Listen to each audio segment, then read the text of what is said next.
You and I are about to see how a noble lady's life shatters after her parents die. She becomes a servant to her cruel uncle and his family. Her uncle plans a nightmare for her. He is selling her to a clan of beastmen rumored to devour humans for breakfast. Elara spends her days in endless toil. Right now, she has to scrub the entire manor floor all by herself. The poor girl is so exhausted that she collapses, but there is no mercy here. Her aunt just dumps freezing water over her to wake her up. She screams that Elara is lazy. This aunt hates the niece who came back from a failed marriage and only wants to squeeze every bit of labor from her. Her cousin Charlotte stops by, pretending to care, but she really just wants to mock Elara's misery. She says Elara deserves this for staining the House of Sterling name and warns her to never approach her again. Nearby, two maids are gossiping about the Sterling family sisters. One maid can't believe the lady is so kind to her own daughter, while forcing her eldest niece to do filthy, back-breaking chores. The other maid explains Elara is just the niece. Like her masters, she looks down on this poor, divorced girl. She feels safe mocking her until Elara actually appears. Elara doesn't even get angry, she just lets the scared maids run away. Now let's pause and look at her tragic past. At 15, her parents died in a fire, leaving her the only survivor. She hoped her uncle would offer love, but all she found in his house was cold, calculated hatred. Her uncle made it clear right away. He only kept her because she carries their bloodline and could be useful. They treated her like a slave, insulting her and making sure she felt completely unwanted every single day. By 16, they had already auctioned her off into a political marriage. But that union failed quickly. Soon, Elara was kicked out. She tried finding work, but no one wanted a maid that young and disgraced. With nowhere else to. You and I are about to see a girl living a nightmare. Selina endures misery for a roof, but the chores are breaking her body. Her only comfort is Max, her loyal old hound, the very last gift her parents ever gave her. All the sadness fades when her furry friend rushes to her side. With Max around, Selina feels safe. He is her only true family. But the nightmare is just beginning. Her wicked uncle and his family are currently plotting her next misery. Her cousin, Charlotte, learns the scheme. Her parents are desperate to secure an alliance with the legendary and powerful House Fenris. The plan is to marry her off to terrifying beastmen, monsters rumored to be man-eaters. It is absolutely horrifying to hear. Now watch this. Charlotte pushes the marriage onto Selina instead, and her father agrees. Selina is devastated. Everyone knows the Fenris name. They are a clan of white wolves known for devouring anyone they dislike, and their family head is even more monstrous. He is a notorious criminal, and that is the beast Selina must marry. Her uncle does not care which girl goes as long as he gains power. Since he has always despised Selina, he gladly chooses her to be the sacrificial bride. He grabs her hair, warning her to never reveal the secret of her first failed marriage. This time, she must finally be useful to the family. Selina begins the journey to House Fenris. She is terrified, especially since she was forced to leave Max behind. Her aunt promises to care for the dog, but she knows they are lying.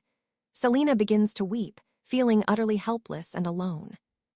Pay attention here. She resolves to be the perfect bride for House Fenris. She must serve her new husband well. House Fenris is waiting for her. Standing alone in a chamber is a man. Well, more of a half-man, half-beast. A wolfman with piercing golden eyes waits.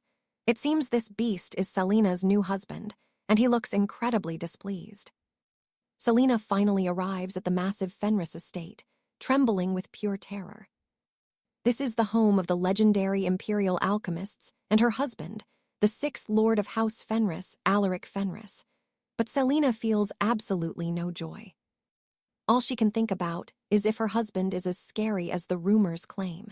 Everyone warned her he was terrifying. Charlotte even claimed he devoured someone last week. While she pretends to wish Selina happiness, we all know she is just sending her to her death. Selina is paralyzed, but trust me, you and I are about to see her whole world change in an instant. Unreal. You and I are looking at the legendary Duke Alistair, but don't let those golden eyes fool you. He is a man-eater. The moment he realizes Seraphina is his new bride, his blood boils. He is absolutely disgusted at the thought of marrying a mere human. Alistair would rather see the house of Ravenhurst fall to ashes than bond with a person like her. Now here is the kicker. His mother forced this union, but he is already planning to drive her out. He starts transforming into his terrifying beast form.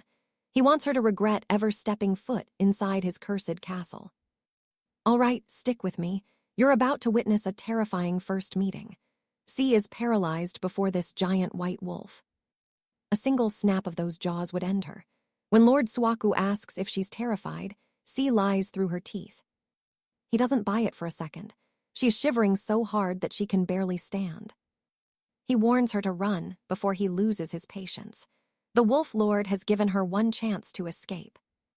C wants to bolt, but she knows that whatever lies outside those gates is a fate far worse than death. Returning to her uncle's house isn't an option. She swallows her pride and prepares to become 𝒂𝒂𝒄𝒓's duchess.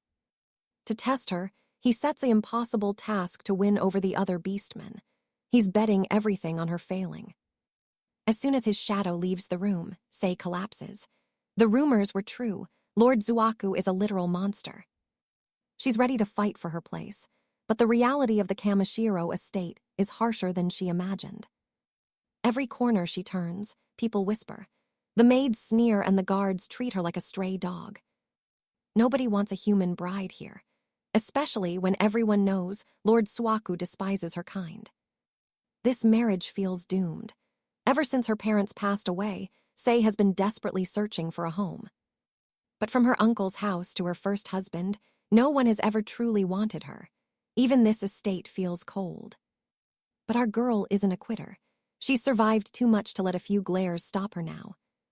She decides to earn her keep the only way she can, by working herself to the bone every single day. She starts helping with the heavy lifting, determined to prove she's not just some useless noblewoman. Pay attention, because someone is watching her every move from the shadows. Lord 𝒂𝒂𝒄𝒓 is fascinated by this mysterious girl.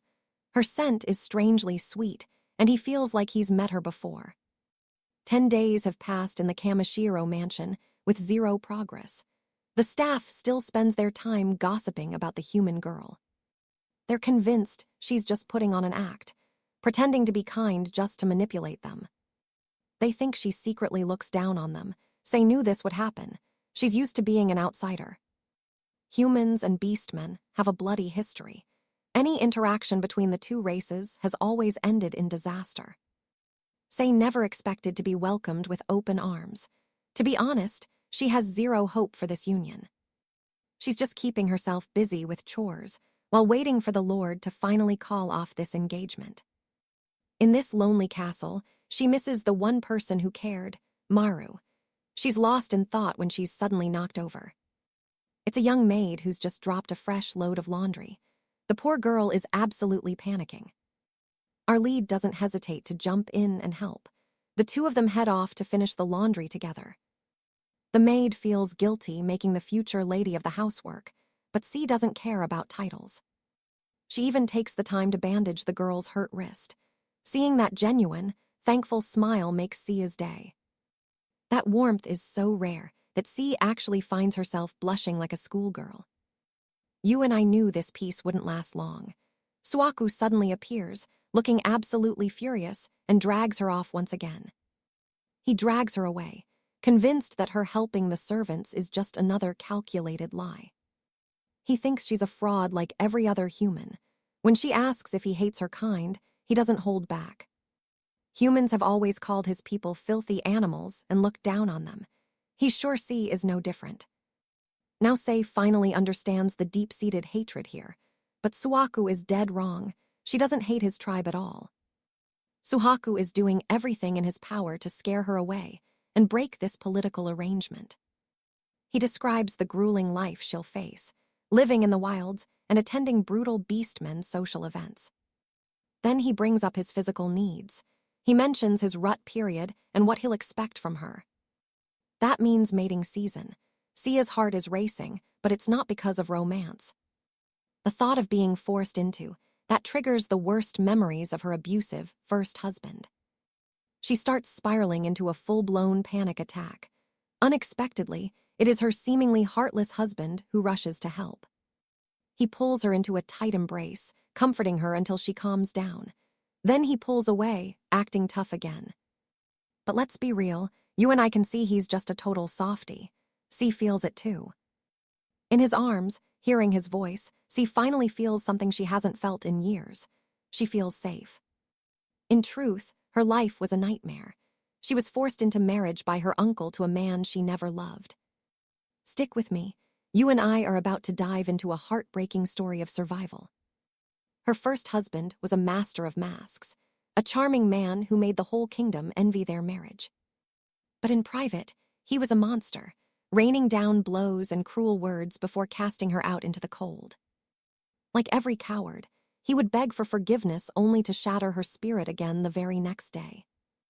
Our girl is just minding her own business, washing silks while the arrogant beast folk watch and mock her efforts, constantly laughing and thinking she is totally useless. No matter how hard she works to serve them. They refuse to trust a human, but hearing her new family call her worthless only fuels her fire to prove them wrong. She takes on every burden, scrubbing floors, mending clothes, and sweeping until her hands bleed. Serafina tells herself she must do more, even if it might never be enough. If her own future husband will not accept her, the rest of the kingdom never will, so she pushes her human body far past its breaking point. Driven by a single moment of kindness from Alaric, she forgets she is only a human. Eventually, her strength fails, and she collapses alone in the silence of her cold room. Now pay attention here, because even though Lord Alaric acts like he does not care, he instantly notices her absence and learns from her new friend that she has fainted with a fever. It was a lucky thing. The maid went looking for her when she did. Otherwise, our girl might not have made it. Alaric hates humans because they spent years insulting and belittling his noble kind. It did not matter that his house was noble. The humans only saw them as animals. What burns Alaric most is how humans act so superior despite being so incredibly weak. He always thought humans were evil, but this girl makes him feel something he cannot understand as she falls into another dark nightmare. She dreams of being bound and locked in a dark dungeon by her own aunt. No matter how much she screams, the woman leaves her to rot while Clara mocks her agonizing pain. Then her uncle appears, shaming her for the disgrace of her divorce and for returning home. He even curses her to burn like her parents, making her beg for mercy until she feels a presence nearby. Serafina wakes to find Lord Alaric sitting by her side, personally watching over his little fiancé. He checks her fever and feeds her a legendary elixir from the House of Kensington. This is a priceless treasure reserved for elites, and she can hardly believe she is tasting it. It is a medicine that can cure any ailment. Why would he waste something so precious on her? As Alaric watches her sleep, he notices the truth. She is far too thin, with her ribs showing through. She wept in her sleep and begged for death, proving she is no spoiled noble, but a soul who has suffered deeply. Now Alaric is curious about her past, having assumed anyone from the wealthy House Blackwood would be arrogant and entitled. But it is clear now that her life was a living nightmare. Alaric feels a pang of guilt, knowing how cruelly his own people have treated her lately. The little maid confirms everything. No matter what she does, the servants still insult her behind her back. You and I saw this coming. Alaric realizes his own hostility set the tone for everyone else. He terrified her on purpose and drove her to collapse because he hated this marriage, yet she still smiles. She is still kind to him despite his cruelty, but why stay? For once, Alaric is lost, unable to understand the heavy feeling growing in his chest. By morning, Serafina is awake and feeling stronger, crediting the miracle medicine for her first peaceful night. She is already determined to get back to work. She feels uneasy resting in the Kensington estate, terrified that the household will label her as a burden. But as she steps out, she finds someone unexpected waiting for her. Lord Alaric is sitting right outside her door, waiting in the silence. The two of them sit in silence for a while until Seraphina starts apologizing. She assumes he is angry, but he stops her and admits he caused her suffering. Seraphina is stunned when he asks about her health and sees her heading back to the servant chores. And trust me, you and I are going to want to hear what he tells her next. Stick with me. You and I are about to see if Serena actually gets dumped here. But nothing prepares her for what she is about to hear. When Alaric shifts into his beast form, she isn't scared at all. She knows the wolf isn't a monster. He is the one who stayed close, cared for her, and protected her when she was weakest. Serena never received any love, even when she was sick, so what Alaric did was enough to earn her total trust. Alaric finally says the words she never expected to hear. He admits he doesn't trust humans, but he's willing to trust her. At first, it was this woman's scent that drew him in. Her fragrance felt familiar, even though he was positive they had never met each other before.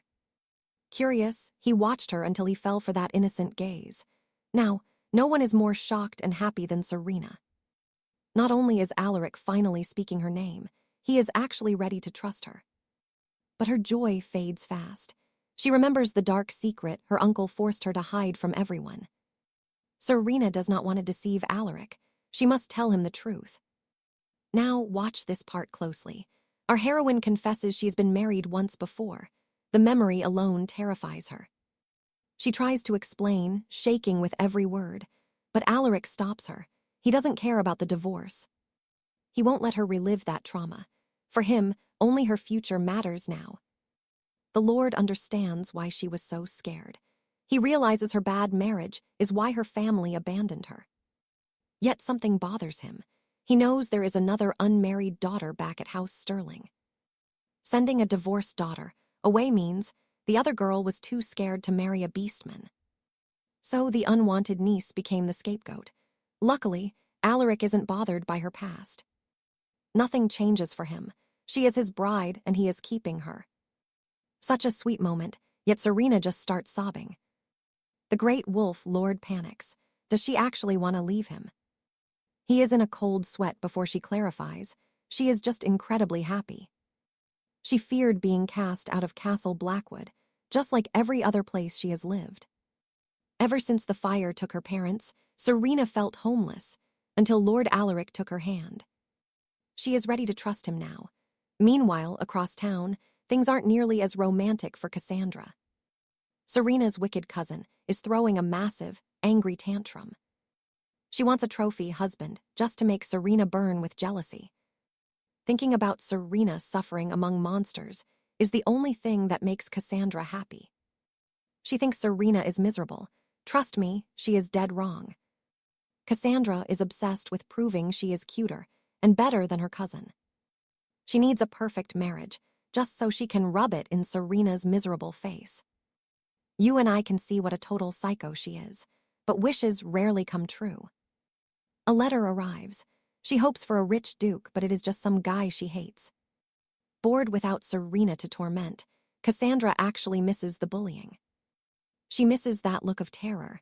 Then, Serena's old dog starts barking at her. She hates anything Serena touched. She wants the dog dead, but her mother refuses. That dog is a gold mine for extorting money from Castle Blackwood. Furious, she runs to her father, but he snaps at her. Just then, a messenger arrives from Castle Blackwood. Hoping it's a breakup letter, Cassandra tries to grab it. Her father just kicks her out instead. She feels so wronged. Suddenly, her parents only care about Serena's marriage, not her. Consumed by hate, she vows to never forgive her cousin. Serena has no clue there is a target on her back. Let's keep watching together. She thinks she is dreaming now that Alaric accepted her. She wants to be his perfect wife. Her little maid stops by just to check on her health. All right, you and I are about to see if a simple act of kindness can change Lady Seraphina's destiny in this harsh beastman kingdom. She feels a mix of gratitude and guilt. Fearing she caused the girl trouble, she offers a sincere and heartfelt apology. The maid refuses to accept it. She is hiding a dark secret, and knows she is not the kind person Seraphina thinks she is. Despite Seraphina's kindness, she purposefully avoided her. She was terrified of what the other beastmen would say if they saw them together. Racked with guilt, she begs for forgiveness. But Seraphina is just thrilled to finally have someone she can talk to. The two decide to be friends. The maid introduces herself as Rose, a squirrel beast woman from the forest. Rose explains the deep distrust beastmen feel toward humans. Mankind has spent years oppressing them and making arrests based on nothing but rumors. Their peaceful lives were shattered by human cruelty. Rose is absolutely certain of one thing. Seraphina is different. Rose wants to help clear her name and promises to tell everyone, including the High Lord, about her true kindness. Right then, Lord Alaric arrives. He claims he has something very important to discuss with her in person. But pay attention here, the moment he tries to speak, he starts stammering. Suddenly, a man appears behind him and exposes his true motive. Alaric did not actually have anything important to say. He just wanted an excuse to see Seraphina. Alaric is annoyed. His true feelings were exposed so easily, yet he still tries to act tough. Thomas notes how nervous he is. They start bickering so much that you would almost think they were an old married couple. This newcomer is Sir Thomas, Alaric's chief aide. He still cannot believe Alaric actually chose a human woman to be his bride. Thomas then turns to Seraphina, telling her she can finally drop the humble act. She no longer has to do servant work. He tells her to flaunt her status as the future lady to the maids who insulted her. Everyone is shocked by his bluntness, but Seraphina firmly refuses to do it. She never intended to look down on the servants. As the only human here, she knows she will never gain their trust through arrogance. She understands that respect and trust must be earned slowly. Seraphina is determined to work hard until the beastmen truly accept her as the future bride of Lord Alaric. Everyone is stunned by her maturity. Sir Thomas is particularly impressed, finding himself flustered for the first time in his life. He apologizes for his rude suggestion. Seraphina is not angry because she knows he was just being honest and trying to help. You saw that too, right? Thomas is stunned by her smile. He simply cannot understand why she is not furious with him. Lord Alaric cannot hold it in any longer. He bursts into laughter, proud that Seraphina managed to rattle his usually cold and composed assistant. He praises her for being the only person to ever make Sir Thomas lose his cool. Seraphina blushes. Alaric looks so handsome when he laughs, and knowing he is smiling for her makes her heart race with joy. The men continue their friendly banter. Thomas points out that the Lord is actually showing genuine emotion. He usually wears a mask of ice. It must be Seraphina's influence. Watching them, she feels they are more like brothers than master and servant. The three head out for a stroll. The Lord asks Rose to announce their engagement to the staff. Then, acting shy, he reveals the real reason he came to find her. He wants to take Seraphina somewhere special. Their first official date ends up being in the private medicine room. It is not a romantic garden, but for Alaric, it is sacred because no one else is allowed inside. This is his personal sanctuary for growing herbs and crafting medicine. He tells her that aside from him, she is the only guest. He brought her here specifically for some private time. Inside, Alaric fusses over her constantly. He worries the smell of herbs might be too strong or that she might trip. She assures him she is fine, but he still offers to hold her hand. Then, he asks if she has ever seen a beastman eat a human. Seraphina realizes the truth. She has only ever heard scary rumors. Alaric shares a dark secret. To beastmen, the taste of human blood is like an addictive drug. Once they taste it, they can never stop craving it. However, only those who have already tasted blood ever hunt for humans. This bloodlust has caused centuries of war between the two races. Humans believe all beastmen are monsters, but it is not true. Clans like House Sterling actually despise those who hunt people. Alaric promises she is safe. Neither he nor his family has ever tasted a human before. He swears to protect her. Moved, she confesses she is no longer afraid now that he is by her side. Those words make Lord Alaric so shy he almost kicks her out to hide his red face. Trust me, you and I need more of this. Stick with me. We're about to see a broken noble girl finally find her true protector. Together, they begin planting herbs and mixing elixirs. She watches Duke Alaric and finds herself admiring him even more. The medicines crafted by the Beastkin are legendary, rumored to cure any ailment known to man. Even the kings of old relied on it. Seraphina knows her family's house aims to trade these elixirs overseas. House Thorn and House Valerius plan to join their legacies through marriage to spread this powerful medicine. She knows this union is purely a business deal, but she wants to be truly useful to this man. Her moment arrives when Alaric asks her to translate a foreign medical scroll, which she reads without any effort. She explains her father taught her during the 15 years they lived in distant foreign lands. Back then, her father built the Thorn Trading Guild, and Seraphina spent her days lost in exotic foreign novels. Her father would buy her books and sit with her for hours, teaching her every word as they read. But after returning to the kingdom, she was strictly forbidden from speaking any foreign tongue. Alaric is absolutely stunned. He cannot fathom why a noble daughter of House Thorn would be banned from using such a valuable skill. Why waste her father's hard work? Alaric is horrified when she finally whispers the dark truth. After her father died, her uncle banned her from reading and burned every book she ever owned. Now pay attention here, because Duke Alaric is about to lose his absolute mind with pure rage. He knew she had suffered, but he never imagined her own blood could treat her with such cold-blooded cruelty. Alaric feels terrible for bringing up such painful memories, but Seraphina refuses to blame him or even her uncle. Even though her uncle always loathed her father and hated her too, she is simply grateful he took her in. This is her chance to finally help Alaric. He asks her to translate the ancient medical texts for him. Seraphina begins to doubt herself, begging him to find a real scholar instead, but the Duke firmly refuses.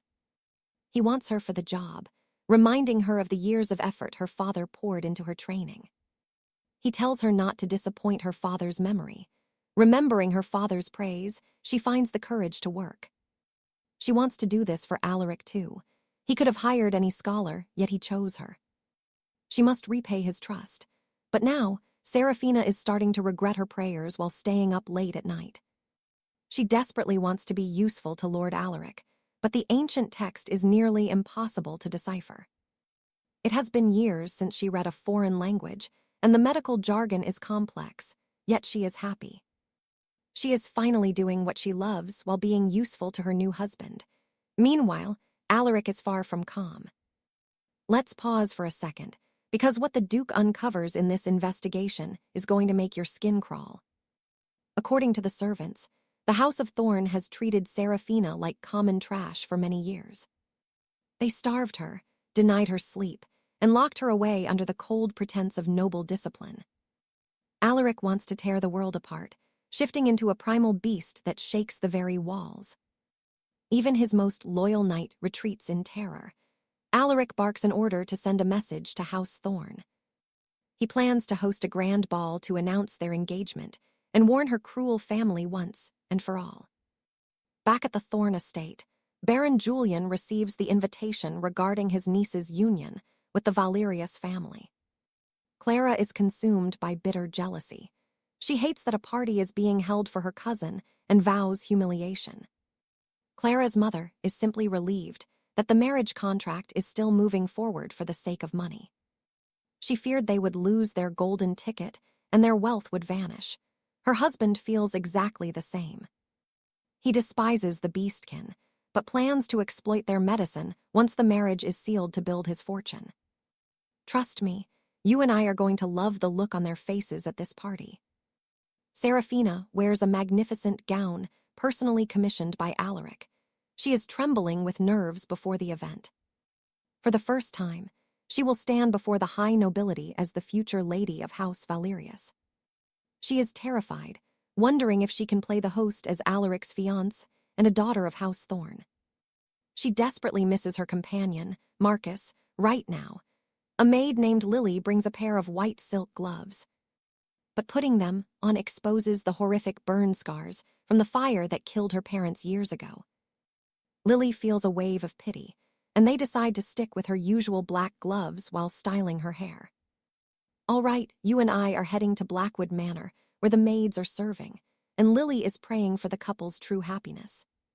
Seraphina is so grateful for her friend. She might not know it, but Lily's simple smile gives her all the strength she needs. The couple finally meets up outside.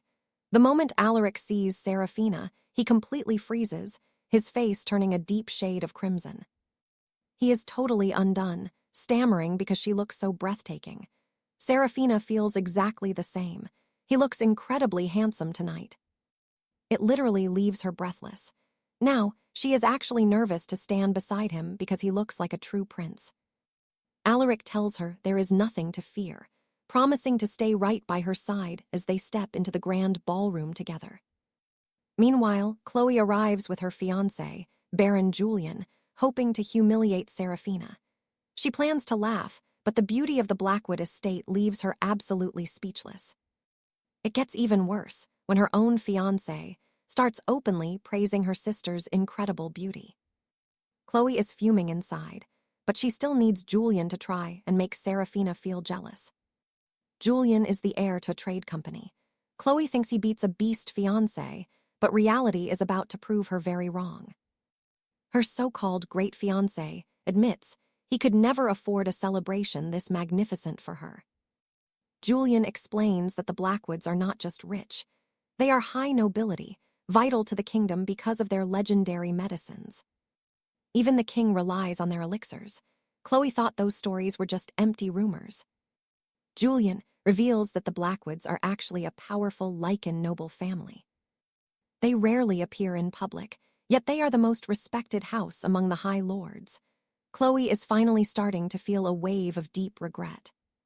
The only way she can cope is by telling herself that Seraphina's fiancé must be some hideous monster with a terrible personality. Stick with me, despite his medicine. Chloe is about to get slapped by reality. Our couple arrives, and the entire crowd erupts in whispers. Everyone is praising them, saying they are a match made in heaven. Chloe looks over and is absolutely shocked to see the handsome Lord Alaric. She cannot believe this gorgeous man was her original match. She literally handed him to Seraphina.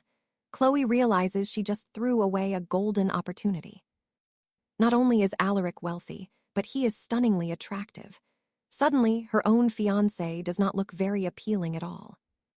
Even with all his money, he can't compare to the Blackwood family or Lord Alaric. She feels disgusted and embarrassed to be seen with Julian, immediately walking away and leaving the poor man behind. Chloe is not the only one in shock. Her mother is also stunned by the Blackwoods' immense wealth. She regrets everything. She should have forced her daughter to marry the beastman, blaming her husband for hiding the truth. He only cares about business. Now, she is desperately trying to figure out how to fix this mess. You and I can clearly see they share the same brain. Chloe finds her mother and offers a wicked suggestion. While the couple is enjoying the party, Captain Thomas suddenly appears. He has some grim news for Alaric. A suspicious figure was spotted lurking around the manor. Thomas couldn't catch them because they vanished the moment they were noticed. Alaric tells him to stay alert. Now, a much worse person, or rather a snake, has arrived. It is Lord Silas Thorne, Seraphina's uncle. This is the first time these two men have met. Alaric remains polite, apologizing for the delay in their meeting. However, Silas is incredibly rude, calling Seraphina useless right to her fiancé's face. Marriages between humans and beast folk are rare, especially for noble houses of this stature and prestige. Silas claims he feels bad for giving Alaric such a worthless girl in return. He tells Alaric to just train her well after the wedding. Our hero is furious and demands a private word. The two head to the study. Silas notes he hasn't seen Alaric's mother at the engagement. Alaric reveals she is ill and resting far away. Since his father's passing, his mother has been terrified the Blackwood name would fall into ruin. She believed humans and beast folk should coexist, which is why she arranged this union between the Blackwood and Thorne families to ensure a strong future. She truly believed it would create a magnificent future for both houses. It is a touching sentiment, but Silas just laughs internally. He never planned on being a real partner. To him, Alaric might be the Lord, but he is just an ignorant boy playing at leadership. Since his family will be the ones distributing the medicine, he is already planning to steal a fortune by faking the ledgers. He suddenly loves beastmen. They are so naive. They have no idea they are about to become his personal bank. Unfortunately for him, his greedy plans are doomed. Alaric has no intention of helping this snake. Trust me, Silas has no clue Alaric already knows he was selling fake tonics under the Blackwood name. Justice is coming. All right, you and I are about to see this villain get caught. Alaric suspects House Valerius, and Baron Thorne's shaking face confirms it. He had Captain Julian dig into the family's past, and it turns out they were likely the ones selling that illegal medicine years ago. Still, Alaric hasn't gathered enough solid evidence to throw the man in chains just yet. Since these deals happened in the shadows between noble families, Alaric has to play this extremely carefully. If Thorne was capable of that then, he's probably poisoning people now. Alaric won't let this corruption continue. Thorne wonders if he's already been caught, but he refuses to confess and decides to play the fool. He tells Alaric this is all news to him. Alaric doesn't argue, he just has one warning for the Baron. From this moment on, House Sterling will be watching every single bottle of medicine House Valerius tries to sell. Alaric is determined to end this mess.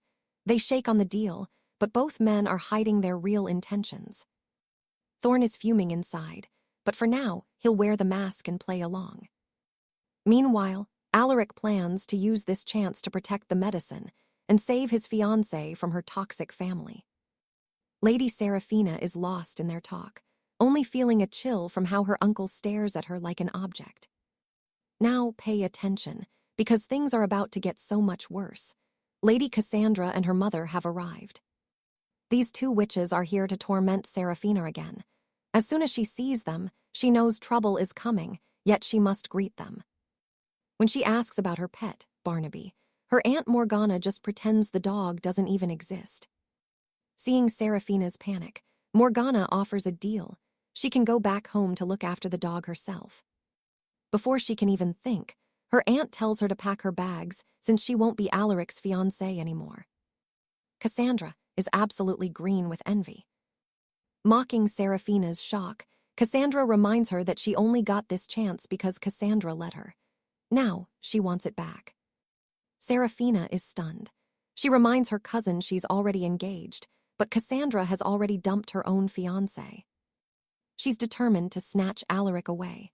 Our girl is clearly hesitant.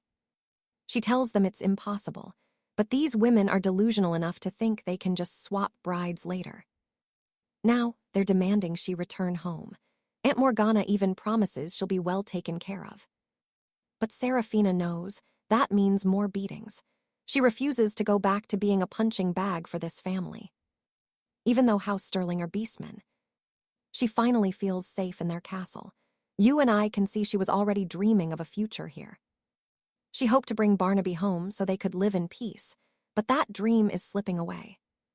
The women corner her, pressuring her to step aside for Cassandra. Seraphina can't even breathe. She's nearly broken. Lord Alaric is finally here. Yes, help us destroy those witches. The two women are completely shocked to see him. Cassandra suddenly turns shy.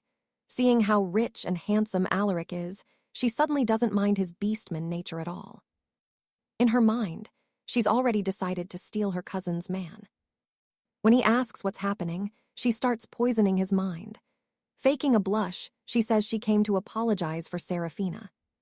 She claims Seraphina is a fraud, and that she was the one meant to be his bride all along. Worse yet, she blurts out that Seraphina was married before and thrown away by her ex-husband. Cassandra insists Seraphina isn't worthy. She claims she only came here to protect Alaric from being hurt by her. Finally, she lies and says Seraphina agreed to leave. Our girl has done no such thing. Before Seraphina can speak, her aunt pinches her, threatening to kill her dog if she says a word. Cassandra is actually touching Alaric now, desperately selling herself. She even promises to be a better wife than Serafina. What a shameless woman. She really thinks being younger and cuter makes her a better choice than Serafina. The two of them are grinning, thinking they've won, but they're about to be very disappointed. Lord Alaric shoves the girl away and tells her she's absolutely revolting. He calls her acting pathetic and tells her to stop. They must think he's an idiot to believe this. Lord Alaric proceeds to completely tear the mother and daughter apart.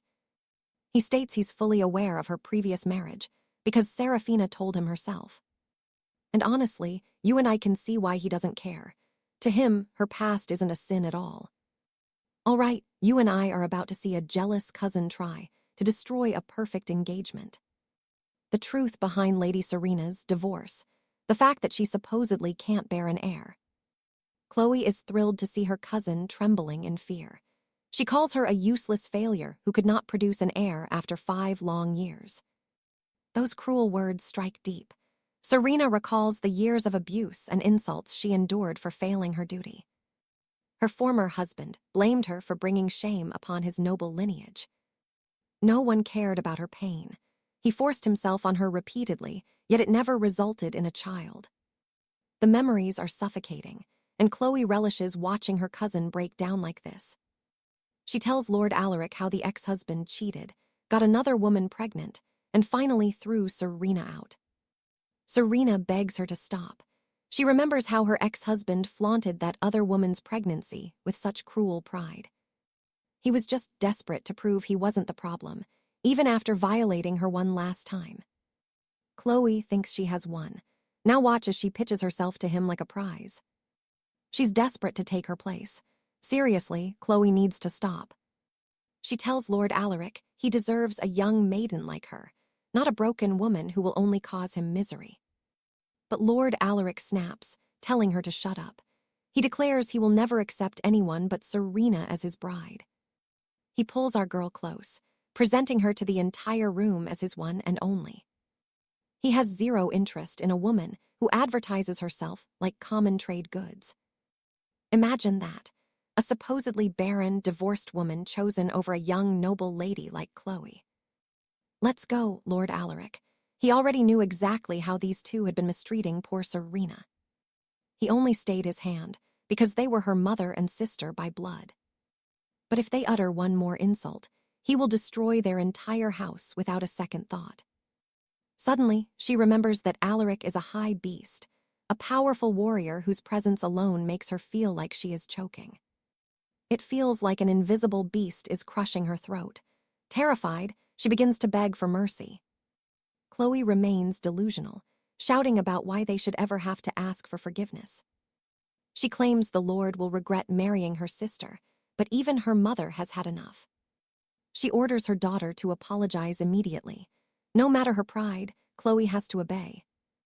As Chloe apologizes, Serena remembers when they were children and things were actually good between them.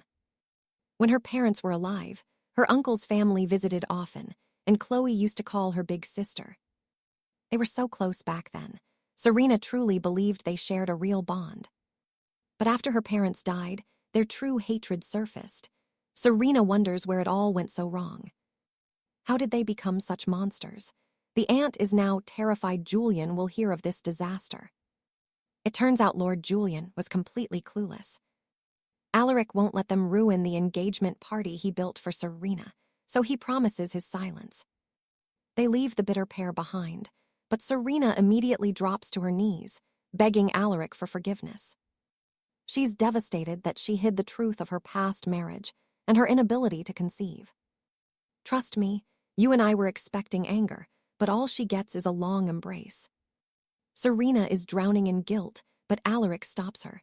He already knew everything about her past struggle. Just as they're about to share a deep, romantic moment, a very unwelcome guest arrives.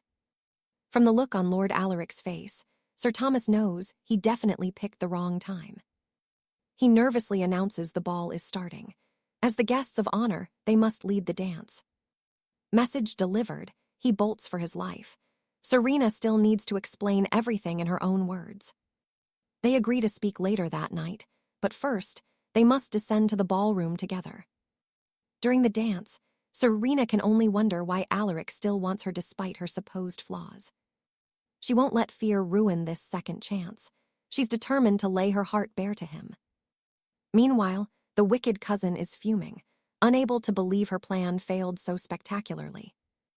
Hearing the crowd's praise only fuels her jealousy. She even snaps at her own fiancé in rage. Let's see why she's desperate to break this engagement. Serafina feels a sharp sting whenever guests praise her cousin and fiancé. Every compliment feels like a targeted insult. Fuming with rage, she storms out of the ballroom, completely abandoning the gentleman who escorted her there. But as she flees, a dark gaze follows her with a wicked smirk. Something tells me Our Lady is in trouble now that she's alone. Lord Alaric heads off to greet the nobility while Serafina watches the crowd, until a piercing scream shatters the air. It sounds like a brutal attack. The victim appears to be a merchant from a distant kingdom. Nobody understands his panicked cries, except for Serafina. She rushes over to find a man cowering in terror while a tall beast-folk woman looms over him. It looks like she's about to devour him, but of course, that's not the case. The poor woman was simply trying to deliver wine, but the outsider's fear makes him think he's the next meal. Neither can understand a word the other says, leading to this massive, chaotic misunderstanding. Now pay attention, because watching this massive man beg for mercy while scaring the poor servant is honestly a mess. Thankfully, Serafina steps in to separate them. She calms the frightened beast-folk girl and explains that she was only trying to offer him a glass of wine. The man is a merchant partner of House Sterling and is stunned to hear a noble lady speaking his native tongue. Once he realizes his mistake, he's flooded with embarrassment and offers a sincere apology. His deep-seated fear of the beast-folk caused the panic. Serafina softly admits she once shared that same prejudice. Ignorance kept her afraid of their kind, but after meeting her husband, she discovered how truly gentle their souls can be. With Serafina acting as the bridge, the merchant finally manages to converse with the beast-folk woman. After his apology, he suddenly notices her beauty and actually gathers the courage to ask for her name. It looks like a new romance is blooming. All the onlookers, especially the beast-folk, are full of praise for her. She is not just brilliant with languages, but her kindness toward the beast-folk makes them feel truly honored. Alaric is overjoyed to see his people's reaction, but seeing his wife defend them, that fills him with pride. He suddenly longs for a private moment and invites her outside. It's finally time for Serafina to share her dark past. Initially, she was thrilled to marry her first husband. Though chosen by her uncle, he was her only escape from that cruel home. But how could a man picked by her wicked uncle ever be decent? Her husband was a literal monster who abused animals and beat her. After the violence, he would force himself upon her under the guise of producing an heir. Her life in that marriage was pure misery.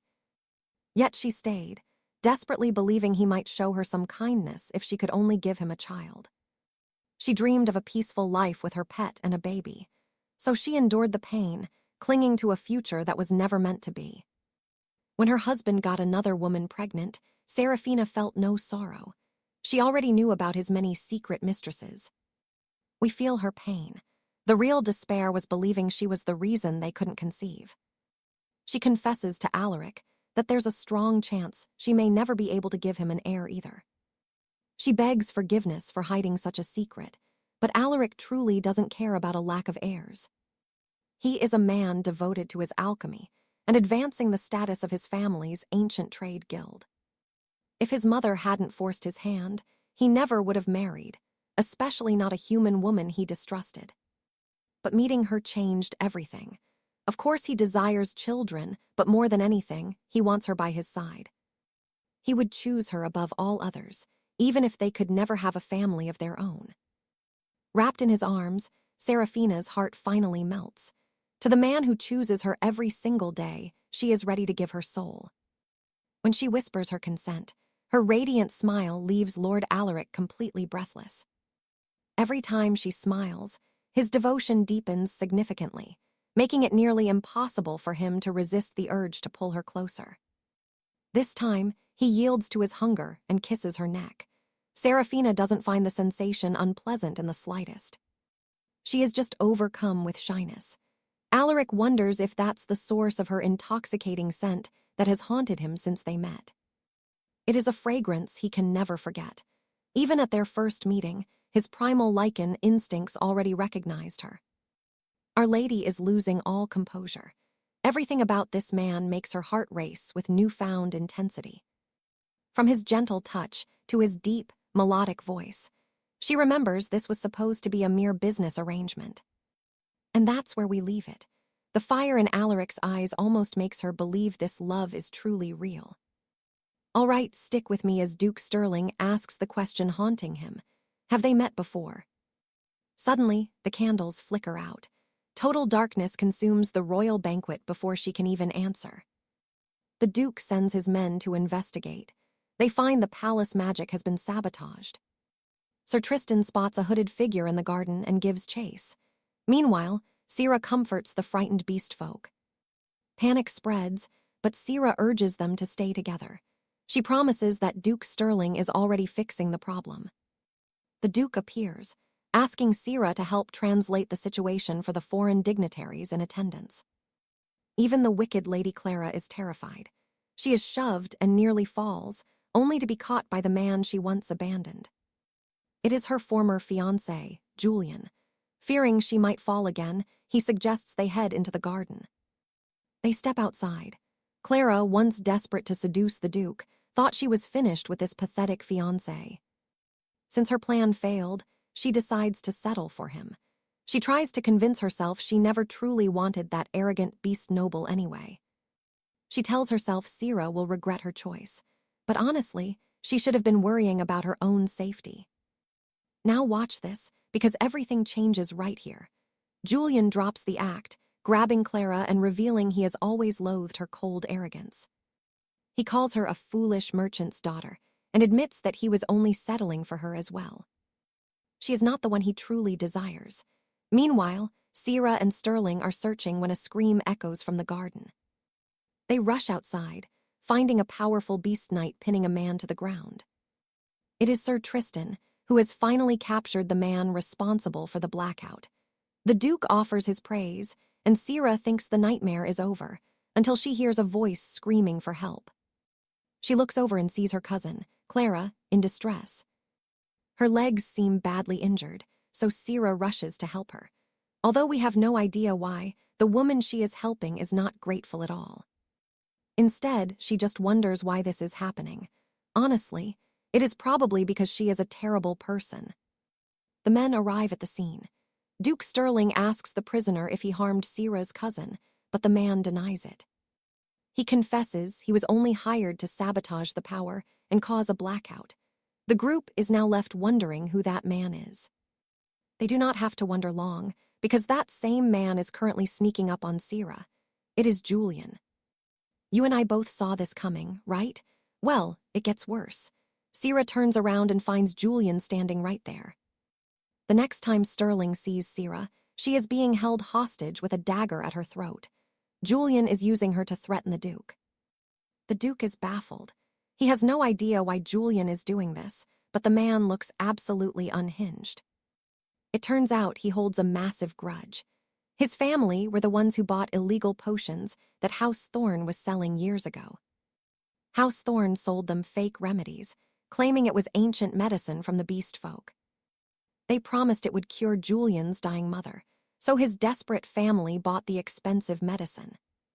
Even though the cost was high, he was willing to pay anything to save his mother, but instead, he was left with her dead body.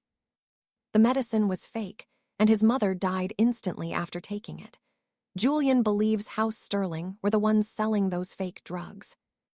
He has come for blood. Duke Sterling immediately denies these wild accusations. He tries to explain that the medicine had nothing to do with his family, but Julian does not believe a word he says. The proof is the marriage alliance between House Thorn and House Sterling. He believes the two families have been working together in secret. He targeted Clara just to sneak into this banquet and finally take his revenge on both houses. Julian believes there were other ways to save his mother's life. But because of these two houses, his mother is dead. That is why he wants to kill the one person important to both families, and that is Sira. Everyone freezes in terror as a small cut appears on Sira's neck. But our brave girl can see that Julian is also terrified. He is just a grieving son. She touches his hand and says she met his mother. Years ago, at House Thorn, his mother had been incredibly kind to her during a visit. She tells him the truth. This was her family's sin alone and has nothing to do with House Sterling. She is certain her uncle was the one knowingly distributing the counterfeit medicine. She explains that the two families only just met, so it is impossible for the beast folk to have been selling fake medicine years ago. She wants Julian to believe her, but he refuses to admit he is wrong. He simply wants to blame the beast folk for his pain. While the man is distracted, Sterling suddenly shifts into his beast form and attacks. He manages to knock the dagger away before Julian can harm Sira. And trust me, you and I just witnessed a close call. The Duke catches her, his eyes filled with worry for her safety. All right, you and I are diving into a scene that is pure, raw desperation and regret. Arthur is devastated for putting Selina in danger and pulls her into a tight, protective embrace. He only intended to treat her injury himself, asking her to show him the wound. But that is a grave mistake, as one look at her blood sets his instincts on fire. His body burns a deep crimson as a dark, primal hunger begs him to bite her. His eyes glow red, and he loses all control, pinning her to the wall and nearly biting her before suddenly stopping. His senses return, and our hero is absolutely horrified to find he almost killed his own fiancée. Selina has no idea her blood is the trigger, and when she tries to help, he screams at her to stay back. She is heartbroken, but Arthur must leave her alone with Rose to prevent himself from hurting her again. Rose is there to help, but all Selina can do is watch Lord Arthur walk away so coldly. The party ends in peace, but stay with me. A massive storm is about to hit House Sterling. Julian is arrested for attempted murder, while House Sterling faces investigation for selling illegal, counterfeit medicine. Selina is panicking, terrified the royal guard will discover the full extent of their criminal schemes. If they do, the nobles who bought the fake drugs will demand massive compensation and total ruin. She fears the Blackwoods will cancel the wedding, but her husband has a dark plan in mind. They will just lie and claim they were tricked, shifting all the blame onto the foreign merchants. He is certain Lord Arthur won't end the engagement because of his feelings for Selina, and he is right. The parents worry about prison, while Charlotte can only think about being rejected by two different men. Recalling the insults from Lord Arthur and Julian, she can't understand why she is being treated so poorly. Instead of blaming the men, she decides to point all her hatred at Selina for being an obstacle. She vows to never let Selina find peace or have a moment of happiness in her marriage. Days have passed since that nightmare, but Rose still can't forget how dangerous the situation truly was. She is still worried about the neck wound, but our leading lady assures her everything is fine. Selina remembers that night vividly, but she mostly feels pity for Julian, knowing the pain of losing a mother just like she did. She understands his agony, yet her mind is also filled with thoughts of her missing husband-to-be. She has not seen him at all since the moment he shouted for her to never touch him. Let's take a breath here. You will be glad to know Duke the dog is finally safe from those witches. Selina is overjoyed to see him, and Thomas explains that Lord Arthur himself ordered the dog as a rival. The Lord knew exactly how precious Duke was to his future bride and sent for him personally. Selina is touched by his kindness and desperately wants to see Lord Arthur as soon as possible. She has not seen him since the party, but now she has the perfect excuse to go looking. She wants to thank him, but Thomas delivers the heartbreaking news that Arthur refuses to see her. Selina tries focusing on the foreign book Arthur gave her, but her heart just isn't in it. Nothing has gone right for her since Thomas told her Arthur was avoiding her 7 days ago. She hasn't seen him even once, wondering if she did something wrong to make him this angry. She has been so depressed that even her dog senses her mood and won't leave her side. She feels terrible for her dog, knowing her own sadness is making the poor boy worry so much. To cheer them both up, she goes for a walk and encounters an incredibly stunning woman. A beautiful lady in uniform stops her, introducing herself as Serena, one of Arthur's oldest friends. She is the official liaison between the royal army and the prestigious House of Blackwood. She heard he was engaged and came to see what girl made a human hater like Arthur choose a bride. Selena feels incredibly nervous standing before this powerful and beautiful woman. She asks if Serena is also a beastkin, and the soldier reveals she is a horse type. Arthur was a legendary soldier, but even he could never beat Serena in a race for speed. And as you and I just learned, Arthur was a battlefield medic before leading the Blackwood family. All right, you and I are diving into a romance where the Duke's secrets might actually tear his engagement apart. She mocks Cecily, claiming lichens and humans simply belong to two different worlds. We can't tell if she's intentionally stirring trouble, but Sir Thomas cuts her off before she can say more. He warns her to mind Cecily's feelings, but it's too late. The poor girl is devastated because, just like Serena said, she's in the dark about everything. She knows nothing of Alaric's past, or why he's suddenly refusing to see her. It feels like her title of future Duchess is just a hollow name. Suddenly, they spot the Duke himself watching from the balcony above. But the moment Alaric sees her looking, he turns and vanishes. Lady Serena leaves, having successfully planted seeds of doubt in their bond. Now Cecily truly believes they live in separate worlds. She thinks the Duke won't open up because she's just a common human. That is simply not true. Alaric isn't avoiding Cecily because of her race, but because being near her triggers an uncontrollable hunger for her. As a former battlefield physician, he'd seen human blood thousands of times before. Yet he couldn't explain why Cecily's scent affected him this way. Suddenly, a memory of his medic days flashes back. Cecily was kneeling amidst a burning village, weeping. Whatever happened back then, hurting her is definitely the last thing Alaric wants. Sir Thomas grows worried when he finds his master in such visible agony. Alaric claims he's fine, and Thomas mentions that Lady Serena has finally departed. He misses the days when their trio was inseparable, but a rift has clearly formed. Even worse, Serena brought news that the Crown is investigating House Valerius. Now pay attention, because things are getting dark. It seems Alaric was involved in the accident that killed Cecily's parents 10 years ago. Thomas begs him to tell her the truth. Meanwhile, Cecily is trapped in a horrific nightmare. She dreams Duke Alaric is betraying her with that beautiful soldier, Serena. Her cruel ex-husband appears, mocking her and saying Alaric would prefer any woman over her. Even in her sleep, she knows that's a lie. She trusts his character, so she wakes up determined to find him. She's tired of being avoided and needs to see him face to face. Whether he likes it or not, she's getting answers today. She enters his study, only to find him sleeping peacefully. Seeing how exhausted he looks, her courage immediately starts to fade. She tries to quietly remove a leaf from his shoulder without waking him, but the man suddenly snaps his golden eyes open. His eyes glow a predatory red as his inner beast takes control. Cecily is still speaking when he suddenly lunges. Wait for it, he's about to bite her. No, hold on, he's actually kissing her. Can you even believe this?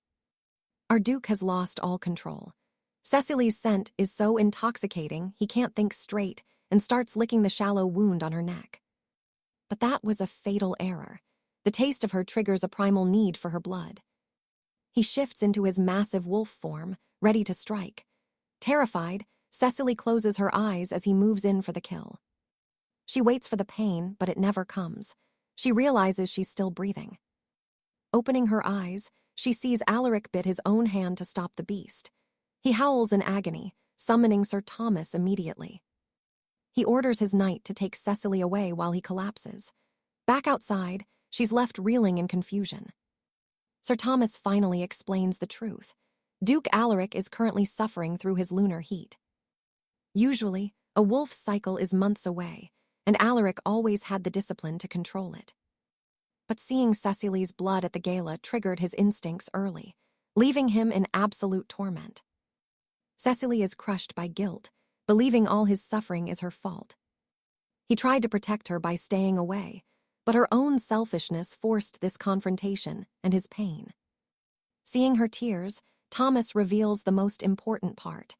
Alaric could have easily surrendered to his beast and claimed her. Yet he chose to call for help. The reason is simple. He refuses to hurt her, even if it means biting his own arm. Cecily is that precious to him. She is the woman he intends to cherish for the rest of his life. Those words leave her stunned.